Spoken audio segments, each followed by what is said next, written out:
এখানে যারা আছেন, আমি যতক্ষণ কথা বলবো ততক্ষণ পর্যন্ত একটা ভিন্ন দৃষ্টিভঙ্গি লালন করবেন।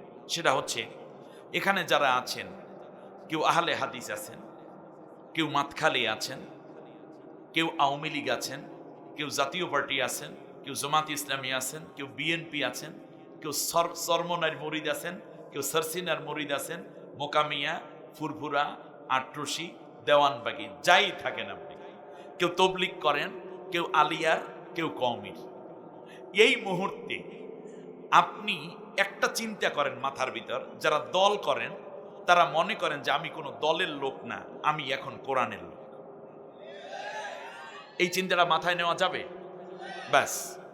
যারা পীরের মুরিদ তারা চিন্তা করবেন যে আমি কোনো পীরের মুরিদ না, আমি এখন কোরআনের মুরিদ। কিসের মুরিদ? রাইট, কোরআনের মুরিদ। যারা আহলে হাদিস আছেন তারাও মনে করেন আমি আহলে হাদিস টাদিস কিচ্ছু না, এখন আমি কোরআনের কথা শুনতে বসছি। যদি মাথার ভিতর আগের চিন্তাগুলো থাকে, আমি যদি 3 ঘন্টা 5 ঘন্টা ওয়াজ করি, এটা আপনার ভিতর যাবে না, কারণ ওই যেই লাউ সেই কদু, বাড়িতে উঠে চলে যাবে। যতক্ষণ কোরআন শুনবো ততক্ষণ আমি কিচ্ছু না, আমি এই কিছুক্ষণের জন্য আমার ব্রেইন, আমার পুরো মেধাটাকে, আমার মেমোরিটাকে আমি ফ্রেশ করে রেখে দিলাম। এখন কোরআন যা বলবে আমি সেইটা। সবাই রাজি? সবাই রাজি? আস্তে আস্তে বলেন, কেন বলেন না? সবাই রাজি? সবাই কোরআনের ছাত্র হতে রাজি আছেন? ব্যাস। যদি এটাই হয় তাহলে এটা একটা পরীক্ষা নেওয়া দরকার। সেই পরীক্ষাটা নেব আমি পরবর্তী কোশ্চেন করে। এখানে যারাই আছেন কোনো না কোনো দলের লোক, এটা সুফিগিরি করে লাভ নাই, কেউ না কেউ কোনো দল করেন, এটা রাজনৈতিক অধিকার আমাদের সবাই, ঠিক না? যে কোনো মতের আপনি হতে পারেন, আমার এখানে কোনো আফসোস নাই, আপত্তি নেই। কিন্তু কথাটা কোরআনের, ভালো করে বুঝেন। কোরআনের কথা মানে কার কথা? আল্লাহ তাআলার কথা। এই কথা যদি এরকম হয়, আপনি যেই পীরের মুরিদ, পীর বলেছে একরকম, আল্লাহ কোরআনে বলেছেন আর এক রকম, কন্ট্রাডিক্টিভ হয়ে গেল। এখন এই দুইটার মধ্যে একটা বাদ দিয়ে আর একটাকে রাখতে হবে। সেক্ষেত্রে আপনি কোরআন বাদ দেবেন না পীর বাদ দেবেন? এই যে সবাই বলতে পারছেন না, ইমানের কোশ্চেন। যেই পীরের কথা কোরআনের সাথে মেলেন, এটা পীর না, এ তো ভণ্ড, ঠিক না বলেন? পীর বাদ মেনে নেবেন কি? পারবেন? ইমানটা একটু শক্ত করতেছি আমি আর কি, চারদিকে খুঁটা কাটতে হবে না, মানে ফাউন্ডেশন দেয়া হচ্ছে। কি বাদ যাবে? পীর বাদ যাবে না কোরআন বাদ যাবে? বুঝে মিলে বলতেছেন তো? বুঝে মিলে বলছেন? ব্যাস। আপনার কথা, আপনার মুরব্বির কথা, কিংবা আপনার বুজুর্গ, আপনার আকাবির, তারা বলেছে একরকম, আর কোরআনে আল্লাহ তাআলা বলেছেন আর একরকম। কন্ট্রাডিক্টিভ হয়ে গেছে আল্লাহর কথার সাথে। কার সাথে? আল্লাহর কথার সাথে বিপরীত। এই মুহূর্তে একজনকে তালাক দিতে হবে, আর একজনকে রাখতে হবে, ঠিক না বলেন? বাংলা বললাম মানে তালাক। 3 তালাক দিয়ে বিদায় করতে হবে একজনকে, আর রাখতে হবে একজনকে। সেই ক্ষেত্রে আপনি আপনার মুরব্বি, আপনার আকাবিরকে রাখবেন নাকি কোরআন রাখবেন? বাদ দেবেন কাকে? কোরআনকে নাকি আকাবির মুরব্বি যাদের কথা কোরআনের সাথে মেলে না তারা বাদ হবে? কারা বাদ হবে? চূড়ান্ত এবং শেষ কোশ্চেন, মোমেনের মতো জবাব দেবেন। আপনি একটি দল করেন, রাজনৈতিক দল, একটি মতের অনুসারী আপনি হতে পারেন, কিন্তু আপনার নেতা, আপনার নেত্রী বলে একরকম, আল্লাহ তাআলা বলেছেন কোরআনে ঠিক তার বিপরীত আর এক রকম। এখন তো একটা বাদ দিয়ে আর একটাকে রাখতে হবে। সেক্ষেত্রে আপনি কোনটা রাখবেন, কোনটা বাদ দেবেন? আল্লাহর কোরআন বাদ দেবেন না নেতা নেত্রী বাদ দেবেন? পারবেন? পারবেন? প্রয়োজনে পীর বাদ হবে কোরআনের সাথে অমিল হলে, ঠিক না বলেন? প্রয়োজনে মুরব্বি বাদ, আকাবির বাদ, পীর বাদ। মেনে নেবেন কি? কোরআন। যদি কোরআনের সাথে অমিল হয়, নেতাবাদ, নেত্রীবাদ, আল্লাহর কোরআনকে মেনে নিতে যারা পারবেন তারাই কেবল 2টা হাত উঁচু করে আল্লাহকে দেখায় দাও।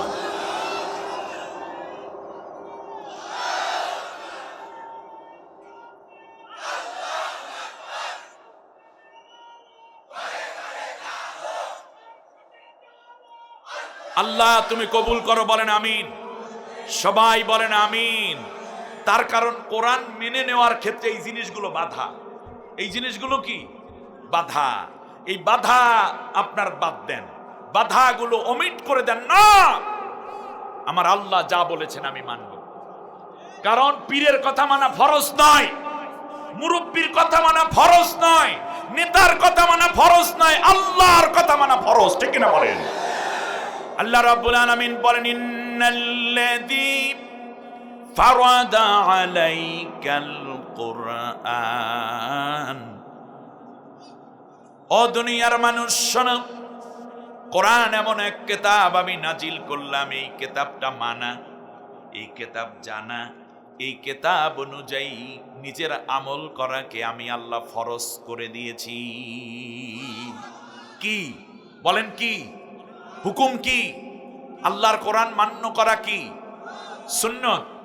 এটা ফরজে কিফায়া না, কোন ফরজ? আল্লাহ রাব্বুল আলামিন বলেন, শোনো, পরকালে আমি এই কোরআন সম্বন্ধে তোমাদেরকে অবশ্যই জিজ্ঞাসাবাদ করবই করব।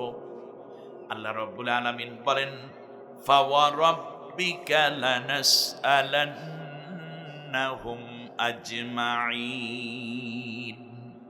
কোরআনের ব্যাপারে হে রাসূল, তোমার রবের কসম।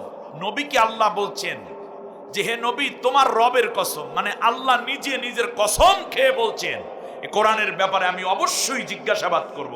আপনি কোন দল করেছেন আল্লাহ এটা দেখার বিষয় নয়, আপনি কোন পীরের মুরিদ এটা আল্লাহ দেখার বিষয় নয়, আপনি কোন মাযহাব পালন করেছেন এটা আল্লাহ জানার বিষয় নয়, কিন্তু আপনি কোরআন অনুযায়ী চলেছেন কিনা এটা আল্লাহর অবশ্যই জানার অধিকার এবং বিষয়। ঠিক কিনা বলেন? আমি এমন কোন ঠুনকো বিষয় নিয়ে কথা বলতে বসিনি। আপনি চিন্তা করতে পারেন আপনার জান্নাত জাহান্নাম নির্ভর করছে এই কোরআনের উপরে। আল্লাহ রাব্বুল আলামিন বলেন, শোনো, কিয়ামতের ময়দানে মহা মুসিবতের সময় এই কোরআন যারা পৃথিবীতে ফলো করে নাই তাদের বিরুদ্ধে নবী নিজে বাদী হয়ে মামলা করবেন। আমার কথাগুলো আপনার কানের ভিতর ঢুকাইয়া অন্তরে সিলগালা করে নেন। বুঝতেছেন? নবীজি নিজে মামলা করবেন, সে কথা আল্লাহ কোরআনে বলেছেন সূরা ফুরকানের 30 নম্বর আয়াতে। আল্লাহ রাব্বুল আলামিন বলেন, ওয়াকালার রাসূলু ইয়া রাব্বি ইন্না কওমি ইত্তাখাযু হাযাল কুরআনা মাহজুরা। কার কথা? কার কথা? আল্লাহ রাব্বুল আলামিন বলেন, নবীও তোমাকে অন্য কোনো বিষয়ে অভিযুক্ত করবেন না। একটি মাত্র বিষয়ে বড় আপত্তি নবীর, যেই বিষয়ে জবাব তৈরি না করলে তুমি জিন্দেগিতে নবীর মামলার আসামি হয়ে আল্লাহর কাছে দাঁড়াবে। আল্লাহর নবী বলবেন, আল্লাহ তাআলা ইন্না কওমি ইত্তাখাযু হাযাল কুরআনা মাহজুরা। ও আল্লাহ, এই কোরআনকে আমার নামধারী এই উম্মতটাই পড়ে নাই। দুনিয়ায় এত এত বই পড়েছে, এত এত বিসিএস করার জন্য থিসিস করেছে, পিএইচডি করার জন্য এত এত কাজ করেছে। আল্লাহ তাআলা চাকরিতে জয়েন করার আকাঙ্ক্ষায় কতগুলো গাইড সে পড়েছে, জীবনে কত মেহনত করেছে মেম্বার, চেয়ারম্যান, এমপি, মন্ত্রী, ডিসিএসপি হওয়ার জন্য। কিন্তু আমি আল্লাহ তাআলা, তুমি যেই কোরআন নাজিল করেছিলা, এই কোরআনটা তোমার বান্দা পৃষ্ঠা উল্টে একবার দেখে নেয়, কোরআনের গায়ের মধ্যে একটু হাত দেয় নাই, পৃষ্ঠাগুলো তার চোখ স্পর্শ করে নাই। আল্লাহ নামধারী উম্মতটার বিরুদ্ধে আমি তোমার কাছে মামলা দায়ের করে দিলাম। শুনুন, কান খাড়া করে শুনুন, আমাদের দেশে কিছু অবুঝ মানুষ আছে, কোরআনের কথা যারা বলে তাদের বিরুদ্ধে মিথ্যা মামলা দেয়। আপনি কেনই কাজটা করতে গেলেন? আপনার উচিত নিজেও কোরআনের কাজ করা, কোরআনের কথা বলা। ঠিক না বলেন? কিন্তু আপনি নিজে তো নবীর মামলার আসামি হয়ে যাচ্ছেন। আপনি আমার ভাই, আপনার প্রতি আমার গভীর দরদ। আপনিও এখন থেকে কোরআনের কথা বলুন, কারণ কোরআনের কথা কোনো দল কিংবা ব্যক্তির কথা নয়, কোরআনের কথা আমাদের সকলের মালিক আল্লাহ সুবহানাহু ওয়া তাআলার কথা। ঠিক না বলেন? এই কথাগুলো জানা এবং মানা আমাদের উপর ফরজ। নবী মামলা করার পরপরই কোরআন আল্লাহর সাথে কথা বলা শুরু করে দিবে। আল্লাহ রাব্বুল আলামিন বলেন, কোরআন কিভাবে কথা বলবে শোনো। নবীর বক্তব্যটা এরকম, আল্লাহ রাসূল বলে গেলেন আমাদেরকে, ইয়াকুলুল কোরআনু ইয়া রাব্বাল আলামিন ইন্না আবদাকা হাযা ইত্তাখাযানি মাহজুরা ফাকদি বাইনি ওয়া বাইনাহু। আল্লাহ তাআলা, আমি হইলাম তোমার কোরআন। সুবহানাল্লাহ, আল্লাহর সামনে কোরআন কথা বলবে। ইয়াকুলুল কোরআন, কোরআন বলবে ইয়া রাব্বাল আলামিন, হে মহান রব আল্লাহ, ইন্না আবদাকা হাদা, এই তো তোমার সেই বান্দা, ইত্তাখাযানি মাহজুরা, সে দুনিয়া আমাকে পড়ে নাই, ঘন্টার পর ঘন্টা ফেসবুক চালিয়েছে, মাসকে মাস অন্য কাজ করেছে, আমাকে একটু তিলাওয়াত করে নাই, আমাকে একটু দেখে নাই, আর আমার কথা তার হৃদয়ে গাঁথতো না, সে চোখে দেখতো না আমাকে, কানে শুনতো না আমার কথা। অতএব আজকে এই বান্দার বিরুদ্ধে আমি তোমার কাছে মামলা দায়ের করলাম। এই মামলা দায়ের করার পর পরের কথাটা আমাকে কাঁদিয়েছে। তারপরে বলবে ফাকুদি বাইনি ওয়া বাইনাহু, তার এবং আমার মাঝে আজকে তুমি বিচার করে দাও। বিচারের প্রার্থী হয়ে যাবে কে? কোরআন। বিচার আল্লাহ করবেন কি করবেন না? আল্লাহ বিচার কি রায় হবে সেটা বলে দিয়েছেন সূরা বাকারার 39 নম্বর আয়াতে, ওয়াল্লাযীনা কাফারু ওয়া কাযযাবু বিআয়াতিনা উলাইকা আসহাবুন নার হুম ফিহা খালিদুন। আল্লাহ রাব্বুল আলামিন বলেন, যেই নবী সুপারিশ করার কথা সেই নবী মামলা করলো, যেই কোরআন সুপারিশ করার কথা সেই কোরআনও মামলা করলো। ও দুনিয়াদার ভাই আমার, ও সমাজের সমাজপতিরা, একটু ভালো করে শুনুন, আখিরাতটাকে নষ্ট করা যাবে না, ঠিক না বলেন? আখিরাতে সাকসেসফুল হতে হবে, প্রয়োজনে দুনিয়া ছেড়ে দিয়ে হলেও। আল্লাহ রব্বুল আলামিন বলেন, যারাই আমার কোরআনকে ছেড়ে দিল, কোরআনকে অস্বীকার করলো, মিথ্যা প্রতিপন্ন করলো, কোরআনের মামলা খাইলো, তাদের জন্য রয়েছে অনন্তকালের জাহান্নাম। কোনো দিন তারা আর জাহান্নাম থেকে মুক্তি পাবে না। কেমন মুক্তি পাবে না তার উদাহরণ দিতে গিয়ে আল্লাহ কোরআনের অন্য আয়াতের মধ্যে বলেছেন, হাত্তা ইয়ালিজাল জামালু ফি সামিল খিয়াত, একটা সুয়ের ছিদ্র দিয়া উট প্রবেশ করা যেমন অসম্ভব, ঠিক তেমনি যারা আমার কোরআনের সাথে জীবনকে মিলায়নি তারা জান্নাতে যাওয়া তেমনই অসম্ভব। আল্লাহ তাআলা, তুমি আমাদেরকে কোরআনের সাথী বানাই দাও। মনে থাকবে, এজন্য পৃথিবীর সব ছাড়তে পারি কিন্তু কোরআন ছাড়তে পারি না। আল্লাহ আমাদের কবুল করুন, বলেন আমিন। সোজা আমরা চলে যাব সূরা তাওবায়, কত নম্বর আয়াত? 24। আসুন আমরা সেখানে দেখি আল্লাহ কি কথা বলেছেন। পড়েন আমার সাথে, আউযু বিল্লাহি মিনাশ শাইতানির রাজীম, বিসমিল্লাহির রাহমানির রাহিম। বিতাড়িত অভিশপ্ত শয়তানের ওয়াসওয়াসা থেকে আল্লাহর আশ্রয় চাই।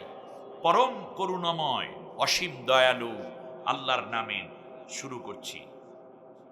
কুল ইন কানা আবাউকুম ওয়া আবনাউকুম ওয়া ইখওয়ানুকুম ওয়া আজওয়াজুকুম ওয়া আশীরাতুকুম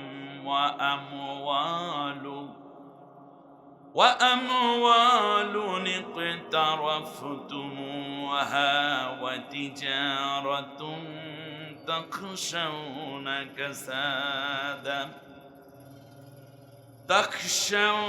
كسادها ومساكن ترضونها أحب إليكم من الله ورسوله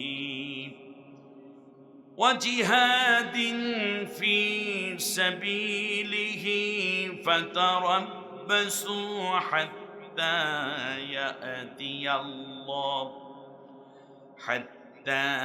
يأتي الله بأمره الله لا يهدي القوم الفاسقين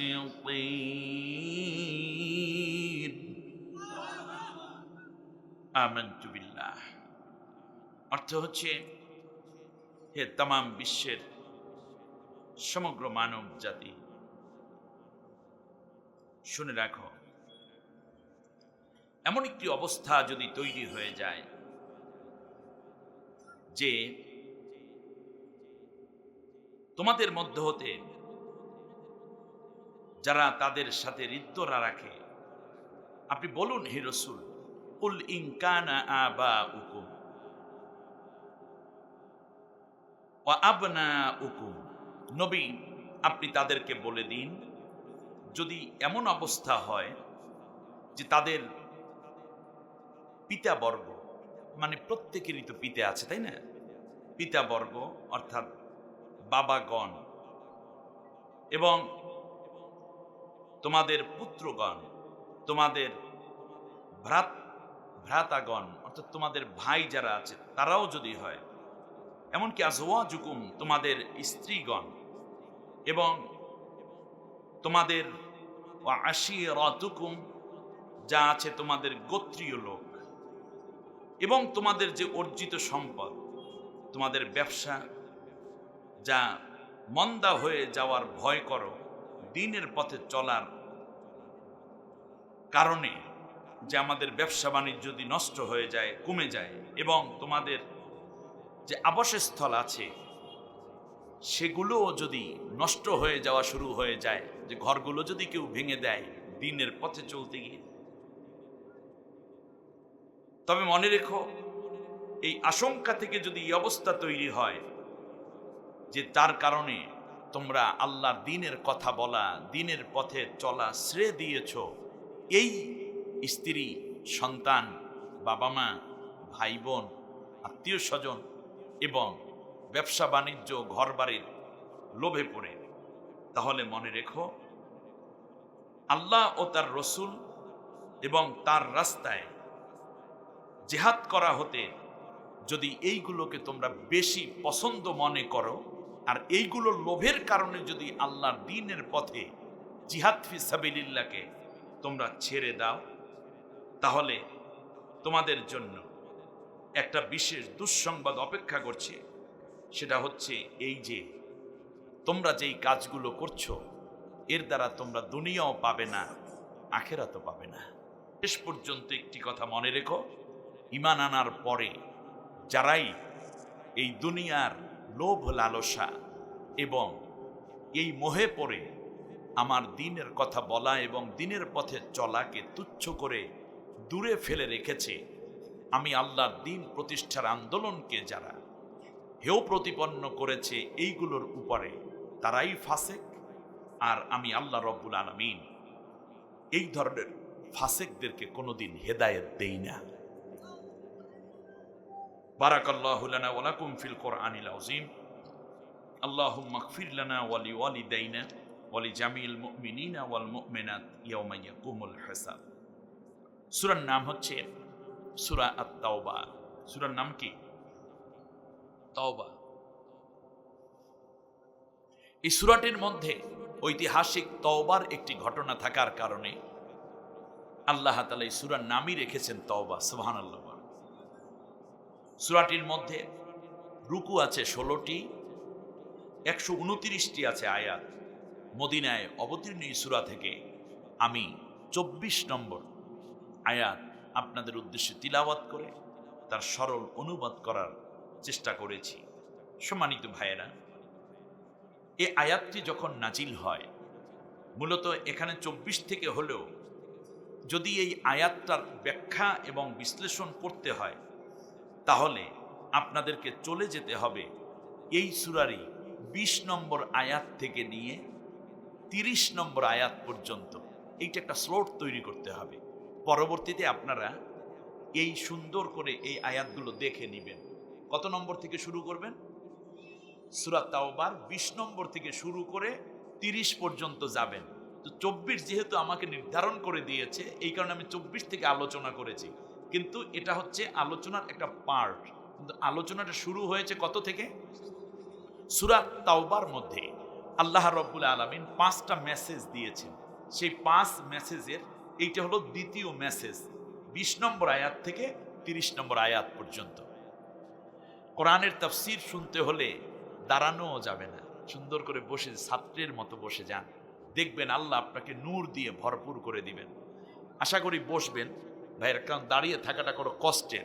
এই সামনের দিক থেকে একটু জায়গা আছে, ভলান্টিয়ার ভাইদেরকে বলবো আমার ভাইদেরকে একটু যত্ন সহকারে বসিয়ে দেওয়ার ব্যবস্থা করেন। এই দিকটায় কিছু জায়গা আছে, কারণ আল্লাহ সুবহানাহু ওয়া তাআলা চমৎকার করে বসার জন্যই যেন নির্দেশ দিয়ে বলছেন, ইয়া আইয়ুহাল্লাযীনা আমানু ইযা কিলা লাকুম তাফাসসাহু ফিল মাজালিস ফাফসাহু ইয়াফসাহিল্লাহু লাকুম। ঈমানদারেরা, যদি তোমাদেরকে বলা হয় যে অন্য ভাই কিংবা বোনকে জায়গা করে তোমরা একটু এগিয়ে এসে তাকে বসার সুযোগ করে দাও, তোমরা যদি এই সুযোগটুকু দিয়ে দাও, আমি আল্লাহ বলছি কিয়ামতের দিন এতটুকু স্যাক্রিফাইসের কারণে তোমাদেরকে আমার আরশের নিচে বসার জায়গা বড় করে ছেড়ে দেব। সুবহানাল্লাহ। সুতরাং আসুন না আমরা একটু বসি এবং মন দিয়ে কথা শুনি। তাহলে টোটাল সূরাকে আল্লাহ তাআলা সূরা তাওবার 129টা আয়াতকে কয় ভাগে ভাগ করেছেন বলেছি? 5 ভাগে।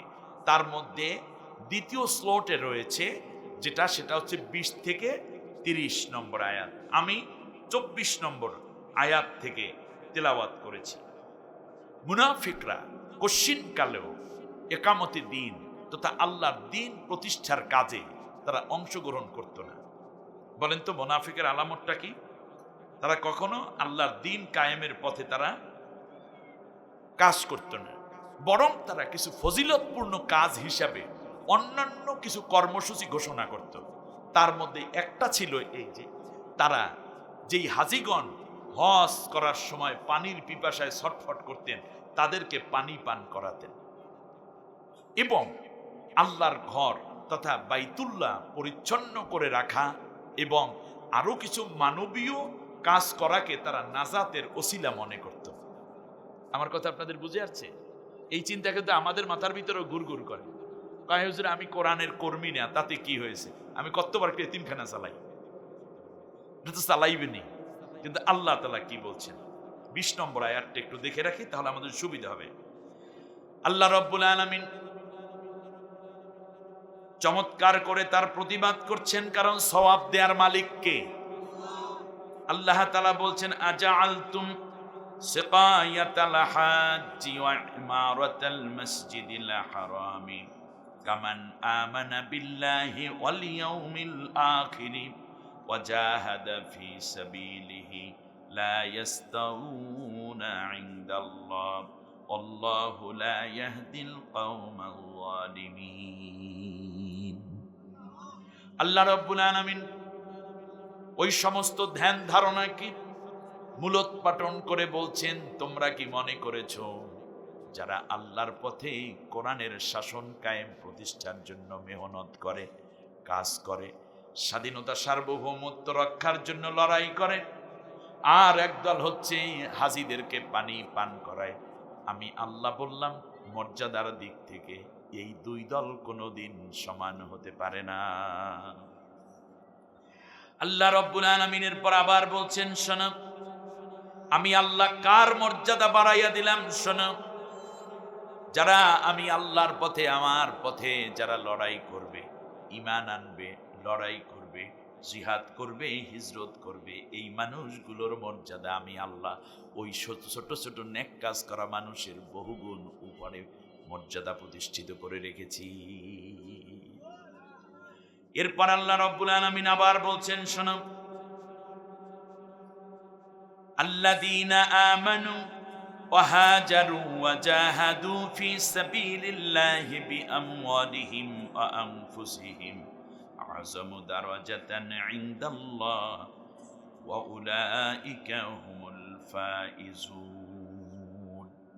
আল্লাহ রাব্বুল আলামিন বলেন, যারাই ঈমান আনবে, হিজরত করবে, আমি আল্লাহর দ্বীন প্রতিষ্ঠার জন্য যারা চেষ্টা প্রচেষ্টা অব্যাহত রাখবে, আমি আল্লাহ রাব্বুল আলামিন ওই বসে থাকা মানুষ এবং সামান্য দ্বীনের একটু একটু মানবতার কল্যাণে যারা কাজ করে তাদের বহুগুণ উপরে মর্যাদা দিয়ে রেখেছি। ফাদ্দালাল্লাহুল মুজাহিদিনা আলাল কাঈদিনা দারাজাত, এবং তাদের জন্য রয়েছে জান্নাত, খালিদিনা ফিহা আবাদা, আর অনন্তকাল তারা এই জান্নাতের মধ্যেই থাকবে যারা আমার পথে ঈমান আনবে, হিজরত করবে, জিহাদ করবে এবং নিজেদের ধন মান সম্পদ দিয়ে একামতে দ্বীনের কাজে নিজেদেরকে নিয়োজিত রাখবে। সুবহানাল্লাহ বলেন। এই কথা আমার না আল্লাহর? জোরে বলেন কার? আল্লাহ তাআলা। ঠিক ধারাবাহিকতায় আল্লাহ সুবহানাহু ওয়া তাআলা সূরা তাওবার মধ্যে বোঝাতে গিয়ে একটি চমৎকার তাওবা কেন নাম করা হয়েছে আমি এইটুকু শুধু বলে মূল আলোচনায় আবার চলে যাচ্ছি। তবুকের যুদ্ধ, বিশ্বনবী সাল্লাল্লাহু আলাইহি ওয়াসাল্লাম বললেন, আমার সাহাবীরা সবাই রেডি হয়ে যাও। 5000-এর মতো সাহাবী এই সংখ্যায় তারা রেডি হলেন, প্রস্তুত হলেন, তবুকের যুদ্ধে যাবেন। বিশ্বনবী সাল্লাল্লাহু আলাইহি ওয়াসাল্লামের নেতৃত্বে যাওয়া এই যুদ্ধে স্বাভাবিকভাবেই আসহাবে আজমাইন অংশগ্রহণ করা ইমানের দাবি। কাফেররা এসছে মুসলমানদেরকে দেশটা দখল করে মুসলমানদের উপর নির্যাতন করবে, যেমনটা এখন ফিলিস্তিনে ইসরায়েলরা করছে, ঠিক না বলেন? আমার দেশেও যদি কেউ কখনো এভাবে কালো থাবা দিতে চায়, হাত ভেঙে গুঁড়ো করে তারপর আগুনে পুড়িয়ে বিদায় করা হবে। দেশের 1 ইঞ্চি জমিন কোন কাফের মুশরিক আধিপত্যবাদী কিংবা সাম্রাজ্যবাদীর হাতে তুলে দেওয়া যাবে না, ঠিক না বলেন? এটা আমার দেশ, রক্তে কেনা এই জমিন, আমার পূর্বপুরুষ রক্ত দিয়েছেন, ঠিক না বলেন? আমার ভাইয়েরা, বিশ্বনবী রেডি হলেন। মুনাফিকরা আল্লাহর নবীর কাছে এসে বলল, নবী আমার হাঁটুর মধ্যে গ্যাস্ট্রিক। মিথ্যে অজুহাত। কি বলেন? মিথ্যে অজুহাত। আল্লাহর নবী সাল্লাল্লাহু আলাইহি ওয়াসাল্লাম বললেন, আল্লাহর হাতে তোমাদেরকে সুপর্দ করে দিলাম। নবী 4000 সাহাবী নিয়ে রওনা করলেন। 4 দিক থেকে নবীর তারা ঘিরে রেখেছে, মদিনায় প্রবেশ করবে। খানিকটা দূরেই অবস্থান হওয়ার কারণে আক্রমণ কে করবে, আক্রমণ কার আগে হবে, হঠাৎ করে দেখা গেল একটানা যুদ্ধ হয় না, কিন্তু দুই দল সমানে তর্ক বিতর্ক চলে, বাক বিতণ্ডা চলে। এক পর্যায়ে হয়ে গেল প্রায় 1 মাস 29 দিন 29 দিন পর্যন্ত একটানা বিশ্বনবী সাল্লাল্লাহু আলাইহি ওয়াসাল্লাম তাঁবুর মধ্যে, সাহাবীরা তাঁবুর মধ্যে। যুদ্ধের ঢামাডোলটা যেভাবে ওঠা দরকার, সম্মুখ যুদ্ধ হচ্ছে না। বিশ্বনবী সাল্লাল্লাহু আলাইহি ওয়াসাল্লাম রাত্রে শুয়ে আছেন, হঠাৎ করে প্রচন্ড ঝড়। সুবহানাল্লাহ। এই ঝড় এক গ্রুপের তাঁবু থেকে আর এক গ্রুপের তাঁবুর ডিস্টেন্স সর্বোচ্চ কত? 500 হাত বা 1000 হাত অথবা কোয়ার্টার কিলো, অর্থাৎ 1 কিলোমিটারের 4 ভাগের 1 ভাগ দেখা যাচ্ছে। প্রচন্ড ঝড়ে কাফেরদের তাঁবু, তাদের খাবার দাবার, তাদের আনা রসদ এবং যুদ্ধাস্ত্রগুলো সব লন্ডভন্ড হয়ে গেছে। সব কি? লন্ডভন্ড। শেষ অবধি কি করবে তারা? এইদিকে মুসলমানদের তাঁবুতে একটা বৃষ্টি কণাও পড়ে নাই। কালকে সুবহানাল্লাহ কই, ওইদিকে ঝড়ে শেষ, এইদিকে পুরো নিরাপদ। এটা কে করেন? আর একটু জোরে বলেন না। ওই আল্লাহ এখনো আছেন না? নাই, আছে। এবার খেয়াল করুন, বিশ্বনবী সাল্লাল্লাহু আলাইহি ওয়াসাল্লাম দেখলেন সাহাবীরা হঠাৎ করে একটু ঠান্ডা বাতাস, সফর, যুদ্ধ, খাবার দাবার, পরিবেশের কিছুটা তো বিঘ্ন ঘটে। সাহাবীরা সমানে ঘুমিয়ে পড়েছেন। আল্লাহ রসুল ঘুমান নাই, তিনি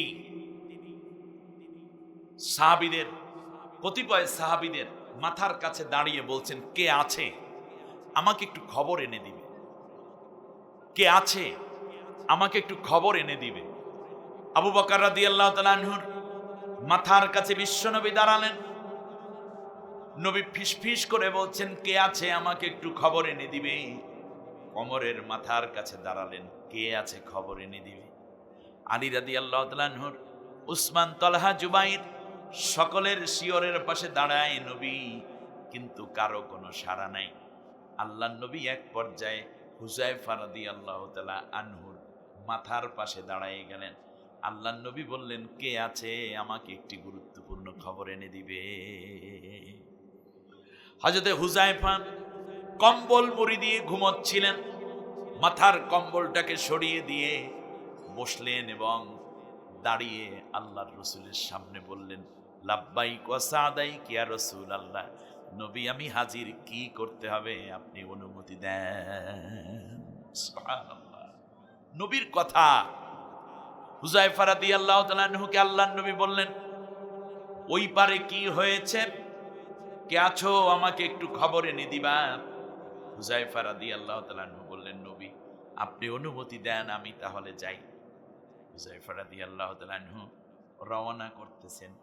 এমন সময় 2-3 কদম সামনে গিয়ে নবীর দিকে ফেলফেলাইয়া তাকায়। আল্লাহর নবী বললেন, কি খবর হুযায়ফা? বলল, নবী ভয় করে। কি করে? কথা বলে না, কি করে? ভয় করে। এটা স্বাভাবিক। বিশাল একটি সুসজ্জিত বাহিনীর ভিতরে তিনি ঢুকে পড়বেন খবর আনতে, গোয়েন্দাগিরি করতে, ভয় করার কথা কিনা? আল্লাহর নবী সাল্লাল্লাহু আলাইহি ওয়াসাল্লাম হুযায়ফাকে বললেন, হুযায়ফা তোমার জামাটা খোলো। জামা খুলল। বিশ্বনবী সাল্লাল্লাহু আলাইহি ওয়াসাল্লাম হুযায়ফার বুকের মাঝ বরাবর একটা চুমু খেলেন। বুকের মধ্যে হাত রেখে বললেন, আল্লাহ হুযায়ফার অন্তর থেকে সব ভয় তুমি দূর করে দাও, তার কারণ আমি হুযায়ফাকে খুব ভালোবাসি। হযরতে হুযায়ফা চলে গেলেন, গিয়ে দেখতেছেন সব লন্ডভন্ড। সেনা প্রধান ইউনিট ভিত্তিক সবাই ভাগ হয়ে তাড়াতাড়ি তারা একটা সিদ্ধান্ত নিল, সব সৈনিকদেরকে জড়ো করল। প্রায় লক্ষাধিক সৈনিক সেখানে। কেউ কেউ ইতিমধ্যে পালাইছে, কেউ বা লুকাইয়া রয়েছে। খাবার দাবার সব লন্ডভন্ড, তাঁবুগুলো উড়িয়ে এক জায়গা থেকে বহু দূরে নিয়ে ফেলে দিয়েছে। সব বাতাসে এবং পানিতে, বৃষ্টিতে নষ্টভষ্ট হয়ে গেছে। যেই নারীরা এর ছিল নর্তকী হিসাবে, সবগুলা কাঁপতে আছে থরথর কইরা। আনন্দ নাই, শুধু কষ্ট আর কষ্ট, শোক। এভাবে বসাইয়া দিল, সৈনিকদেরকে বসাইয়া দেয়া হলো। আবু সুফিয়ান এখনো পর্যন্ত সেখানেই। এরপরে অন্যান্য আরো আছে সেনা প্রধান যিনি, তিনি বলতেছেন, শোনো কেউ নাই তো? কয় না, অন্য কেউ নাই। হুযায়ফা সৈনিকদের মধ্যে বসে আছে, কাফেরদের মধ্যে। হঠাৎ করে বলল, একটা কাজ করো, আমার মন বলতেছে মুহাম্মাদের কোন সৈনিক মনে হয় তোমাদের ভিতরে আছে। খেয়াল করেছেন কাফেরদের ঘ্রাণ শক্তি, ধী শক্তি কত তীব্র। মনে হয় মুহাম্মাদের কেউ এখানে আছে। বলছে কেউ নাই তো। এদিক সেদিক বল, ঠিক আছে তাহলে তোমরা পরস্পরে পরিচিত হও, পরস্পরে পরিচিত হও। তাই হুযায়ফা রাদিয়াল্লাহু তাআলা আনহু কাতারের মধ্যে, ঠিক আছে, যেমন এই দিক থেকে গুনে আসতেছে, পরিচয় হলো আমার নাম অমুক, আমি এত নম্বর ব্যাটালিয়নে আছি, আমার সিরিয়াল নাম্বার এত, আমার নায়ক বা আমার কমান্ডারের নাম অমুক, পরিচয় দিয়ে যাচ্ছে। সৈনিকেরা যেভাবে নামের পরিচয় দেয়, হঠাৎ করে হুযায়ফার লাইনে আসছে, যেমন আলতাফ হোসেন পিতার নামে এই এমন জায়গায় আছে, আবুল কালাম আজাদ এই এই এই, আমি জামালউদ্দিন এই, মনে করেন আমি হুযায়ফার জায়গায়। এখন হুযায়ফা কি করছে, এখন তো নাম তো বলা লাগবে। এখন যখন দেখা গেল এই জায়গা থেকে এখানে আসছে, এখনই হুযায়ফা তার ডানের লোককে এই তুমি কি মুহাম্মাদের লোক নাকি? এদিকে তাকান নাই কথাটা, এই তুমি কি মুহাম্মাদের লোক নাকি? তোমার তো সরসর মনে হয়। আর এই পাশে এই তোমাকে তো মোহাম্মদের লোকের মতো মনে হয়, তুমি মনে হয় গোয়েন্দাগিরি করতে আসছো। বলে না ভাই, আমার নাম তো এই। আর তুমি তাহলে তোমারই মনে হচ্ছে হ্যাঁ আমাদের লিডার তোমার কথা বল। না না ভাই, আমার নাম তো এই। পরিচয় নিজেরটা দেয়ই নেই। সুবহানাল্লাহ। কালকে বললেন, খেয়াল করেছেন কথাটা? এর মানে হচ্ছে কি, অর্থাৎ নিজের পরিচয় দেন। ওনার কাছে আসার আগেই তিনি দুইজনকে দুই পাশ থেকে এমন ভাবে রিমান্ড দিয়েছে, ফলে আর কোনো কি হয় নাই, কষ্ট হয় নাই। দুই পাশে দুইজন জিজ্ঞেস করছে, না ভাই তা ঠিক আছে, তাও পরিচয় দিতে থাকো, কেউ নাই। এবার বলছে, শোনো আমার সৈনিকেরা, মূল বিষয় হচ্ছে এই যে আমাদের খাবার দাবার সব পানিতে ভিজে লন্ডভন্ড, বহু দুম্বা মারা গেছে, উট মারা গেছে, আমাদের ঘোড়াগুলো দুর্বল হয়ে পড়েছে, এখন যুদ্ধ করার ন্যূনতম পরিবেশ নাই। কালকে সকালে যদি মুহাম্মাদের বাহিনী আমাদের উপর আক্রমণ করে তাহলে আমরা প্রত্যেকে মরতে বাধ্য হব। অতএব রাতেই গাঠি বস্তা গোল করে দৌড়। এই কথাগুলো বলতেছেন, হুযায়ফা রাদিয়াল্লাহু তাআলা চট করে বের হয়ে গেলেন। বাহিরে এসে দেখতেছেন ওই সেনা প্রধানের ঘোড়াটাই বাইরে দাঁড়ানো। ঘোড়ার কানে কানে একটা কথা বলল, ঘোড়ারে, আমি মুহাম্মদুর রাসূলুল্লাহর সাহাবী, আমাকে নিয়ে একটা দৌড় দিয়ে আল্লাহর নবীর কাছে চলো। এক লাফে ঘোড়ার পিঠে উঠে বসলেন। ঘোড়ার গলায় লাগানো রশিটা ছিটে ফেললেন। এক দৌড়ে আল্লাহর নবীর কাছে হাজির। আল্লাহর নবী তাঁবুর মধ্যে নাই, তাঁবুর বাইরে চাদর মুড়ি দিয়ে ঠান্ডার মধ্যে নবী ঘুরতেছেন আর হুযায়ফার জন্য দোয়া করে। সুবহানাল্লাহ। আল্লাহর নবীর সামনে হাজির হুযায়ফা। হুযায়ফাকে আল্লাহর নবী ধরে তাঁবুর ভেতরে নিয়ে গেলেন, ঘোড়াটাকে শক্ত করে বেঁধে নিলেন কোনো একটা কুটির সাথে, খাম্বার সাথে, গাছের সাথে। ভিতরে নিয়ে দেখতেছেন হুযায়ফা থরথর করে কাঁপে, প্রচন্ড ঠান্ডায় সব যেন বরফ হয়ে যাচ্ছে। আল্লাহর রাসূল সাল্লাল্লাহু আলাইহি ওয়াসাল্লাম নিজের চাদরের মধ্যে হুযায়ফাকে জড়াইয়া নিলেন, নিজের শরীরের সাথে একেবারেই লেগে দিলেন। হুযায়ফা রাদিয়াল্লাহু তাআলা গর্ব করে বলতেন, আল্লাহর নবী আমাকে যত বুকের কাছে টেনেছে, আবু বকর, ওমর, তোমরা কেউ কোনোদিন নবীর অত কাছে যেতে পারো নাই। সুবহানাল্লাহ। বিশ্বনবী সাল্লাল্লাহু আলাইহি ওয়াসাল্লাম কিছুক্ষণ পরে জিজ্ঞেস করলেন, হুযায়ফা কি ঘটনা? কয়, নবী সব শেষ হয়ে গেছে, ওরা রাতের মধ্যেই পালিয়ে যাবে।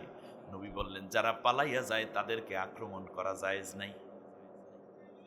পরের দিন সকালবেলা আল্লাহর নবী তার সাহাবীদেরকে সহ ভিতরে ঢুকে পড়লেন। এই ফাঁকে জিজ্ঞেস করলেন, হুযায়ফা তোমার কি কোনো ভয় হয় নাই? কয়, না নবী, আমার মনে হচ্ছে তামাম দুনিয়ার সবচেয়ে সাহসী মানুষ আমি। একটা ঘটনা ঘটতেছিল ওই রকম, ওরা পরস্পরে পরিচিত হচ্ছিল যখন, তখন আমি এই কায়দা কইরা আমার নিজের পরিচয় না দিয়েই ওদের পরিচয় শেষ করাইছি।